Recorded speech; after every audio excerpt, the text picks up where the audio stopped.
گزشتہ روز ایران، روس اور ترکی کے سربراہوں نے شام تنازع پر سہ افریقی امن مذاکرات میں شرکت کی، جس میں شام کے تنازع کے سیاسی حل کی حمایت پر زور دیا گیا۔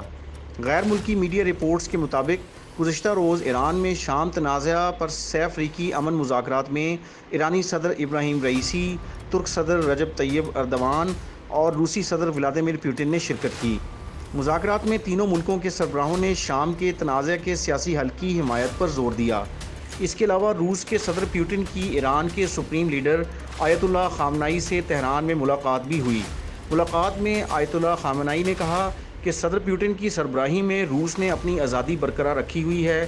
ایران اور روس کا طویل مدتی تعاون دونوں ممالک کے مفاد میں ہوگا۔ ان کا مزید کہنا تھا کہ سب ممالک کو تجارت امریکی ڈالر کی بجائے اپنی اپنی کرنسی میں کرنی چاہیے۔ اس سے قبل گزشتہ روز ایران اور روس کے درمیان توانائی کے شعبے میں تعاون کے لیے تقریباً 40 ارب ڈالرز مالیت کی مفاہمتی یادداشت پر دستخط کیے گئے۔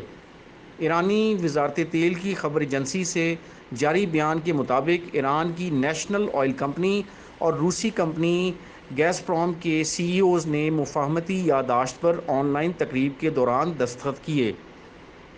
ایرانی حکام کے مطابق روسی کمپنی کیش آئی لینڈ، شمالی فارس سمیت 6 گیس فیلڈز کی ترقی میں مدد کرے گی، ایل این جی منصوبوں کی تکمیل اور گیس برآمد پائپ لائنوں کی تعمیر میں بھی شامل ہوگی۔